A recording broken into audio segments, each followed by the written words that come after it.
Hello friends, मैं फिर आ गई हूँ वही प्रेरणादायक कहानी लेकर के। मोटिवेशन स्टोरीज़ आप तक के वीडियोस भेजती हूँ। और मैं doctor Manju Jain, retired associate professor formation saint degree college Kanpur. आप जानते हैं मैं पिछले कई महीनों से प्रेरणादायक कहानी नामक शीर्षक के अंतर्गत आपको सीख देने वाली, इंस्पायर करने वाली जो कहानियाँ होती हैं वो मैं प्रेषित करती हूँ। तो अब तक तो समझ में आया ही होगा कि कहानी हमारे लिए कितनी उपयोगी होती हैं। छोटी छोटी कहानियाँ, प्रसंग हमारे लिए इतने ज़्यादा अच्छे हो जाते हैं कि हम फिर उसी के पथगामी हो जाते हैं, हम उसी का अनुकरण करते हैं और करना भी चाहिए।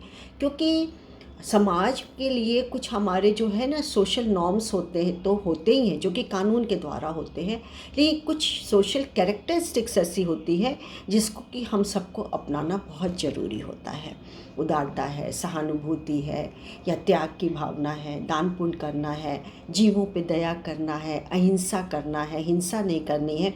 ये सब तमाम ऐसे सोशल कैरेक्टरिस्टिक्स हैं जो कि हमारे लिए बहुत ही उपयोगी हैं।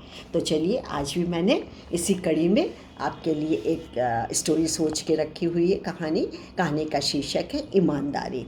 तो ईमानदारी तो सब में ही होनी चाहिए, पर ये थोड़ी सी अलग हटके है कि रुपए पैसे की नहीं है, ना हीरे जवाहरात की है, ना मकान के लिए है, कुछ नहीं। तो फिर मैं बताती हूँ ना आपको, इतनी जल्दी मची हुई है। चलिए मैं बताती हूँ। तो क्या है कि एक स्कूल में एक बच्चा पढ़ता था, 6th क्लास में। उसका नाम आप रख दीजिए कुछ भी, सोनू रख दूँ, ठीक है, सोनू। तो सोनू को भी परेड में, जो कि है हिस्सा लेने के लिए, गणतंत्र दिवस में हिस्सा लेने के लिए मतलब हिस्सा ले रहा था उसमें। तो उस बहुत खुश था कि मैं ऐसे परेड में हूँ, मेरा सिलेक्शन हुआ है, मैं ऐसा करूँगा, ऐसे करूँगा, मेरे को स्कूल से ये मिलेगा। करते करते उसके मतलब रात भर जो कि वो बेचैनी से कटता रहा। मॉर्निंग में उसको स्कूल जाना था। तो जब सवेरे उठा तैयार होने के लिए, देखा घर में कुछ सन्नाटा सा लग रहा है, अच्छा नहीं लग रहा है। तो वो कूदा फांदता अपनी दादी से बहुत अटैच था, अपने दादी के कमरे में गया। तो वैसे भी माँ बाप ने बता रखा था कि भाई पहले दादी का आशीर्वाद लो तब स्कूल जाना। तो उसके पहले चला गया, देखा दादी थी नहीं, सब जगह दादी दादी पुकारा, कोई था ही नहीं। इतने में उसकी माँ आई तो बोली, बेटा दादी की रात में बहुत तबीयत ख़राब हो गई थी और बीमार तो हैं ही वो, और काफ़ी मतलब सांस लेने में उनको दिक्कत हो रही थी, तो उनको हॉस्पिटलाइज़ किया गया, अभी 1-2 दिन वहीं रहेंगे, लेकिन मैं थोड़ी देर में मतलब 2-3 बजे उनके पास जाऊंगी, तो क्या तुम चलोगे मेरे साथ? तो बोला, हाँ मम्मा मैं चलूँगा। तो बोले, तुम्हारी परेड का? तो चुप हो गया। तो बोला, नहीं मैं दादी को देखने जाऊँगा। तो वो दादी के साथ मतलब मम्मी के साथ दादी को देखने के लिए निकल गया। अब इधर क्या हुआ कि परेड हो रही थी, मतलब झंडारोहण भी हुआ। जब फ्लैग होस्टिंग में बच्चे खड़े हुए थे तो मतलब प्रिंसिपल का ध्यान गया कि अरे बहुत कम बच्चे हैं, ये क्या हुआ? तो उन्हें अच्छा नहीं लगा बिल्कुल भी। और फिर उसके बाद जब फ्लैग होस्टिंग हो गई तो उसके बाद वो जो प्रिंसिपल थे उन्होंने सारे जो टीचर्स थे, एचओडी थे, हेड ऑफ द डिपार्टमेंट थे या कोई भी, तो उनको इकट्ठा किया और उनका कि अपने अपने क्लास की लिस्ट मुझे दीजिए कि कितने बच्चे एब्सेंट थे।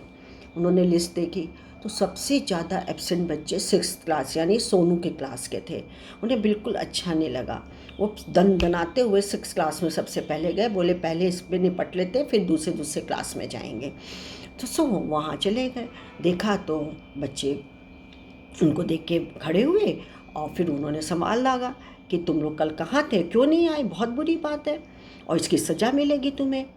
तो एक छड़ी ली उन्होंने और कहा कि सब लोग हाथ आगे करो। ये तो बड़ी शर्म की बात है, मेरे लिए तो है ही, लेकिन देश पूरे राष्ट्र के लिए बहुत शर्म की बात है कि आप लोग परेड में या फ्लैग होस्टिंग झंडारोहण में आप लोग शामिल नहीं हो रहे। बहुत ही शर्मनाक बात है।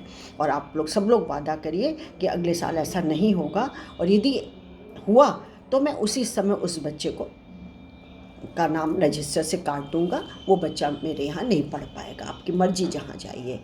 ये कह के वो सबको एक एक छड़ी हाथ में लगाई, निकलने लगे दूसरे ही क्लास में जाने के लिए। इतने में ही सोनू कूदता फंदता आया, सर जी मैं हूँ। बोले, हाँ मुझे मालूम है तुम भी एब्सेंट थे। तो फिर उसने अपना हाथ आगे किया कि सर मैं तो एब्सेंट था, आप मुझे मारिए, सबके साथ आपने ऐसे किया तो मेरे साथ भी तो करिए, मुझे भी तो जस्टिस मिलना चाहिए। तो बोले, नहीं मैं तुम्हें आज नहीं मारूंगा, ना कुछ कहूँगा।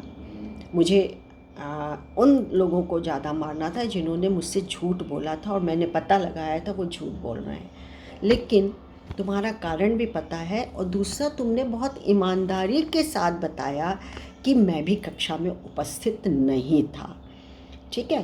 तो मैं तुम्हारी ईमानदारी की वजह से सैल्यूट तो करता हूँ, लेकिन तुमने एक नए काम भी किया, अपनी दादी का सहारा बने, देखने गए, और उसके बाद तुम उसी मतलब आज जो कि हो स्कूल भी प्रेजेंट हुए और अपने आप ही तुमने कहा कि नहीं, मुझे भी सज़ा मिलनी चाहिए और बच्चों की तरह। तो मैं तुम्हारी ईमानदारी से बहुत खुश हूँ, लेकिन हाँ, वादा करना कि अगले साल रेगुलर तुम आओ। तो विक्की बहुत खुश हो गया और क्लास में चला गया पढ़ने के लिए। तो कहानी तो इतनी होती है, समझ ही गए हैं, पर देखिए हमारे पीछे कितना सीख या एक हमको मोटिवेट करने वाली चीज़ छोड़ जाते हैं कि सच्चाई का सामना करना चाहिए हर व्यक्ति, चाहे कितनी भी विपरीत परिस्थितियाँ हों, कितना भी हमें कष्ट हो रहा हो, लेकिन हमें कभी भी झूठ का सहारा नहीं लेना चाहिए, छिपाना नहीं चाहिए। जो सच है सामने आएगा। तो ऐसे क्या होगा कि एक बार आप सच बोलेंगे तो आपकी हैबिट पड़ जाएगी।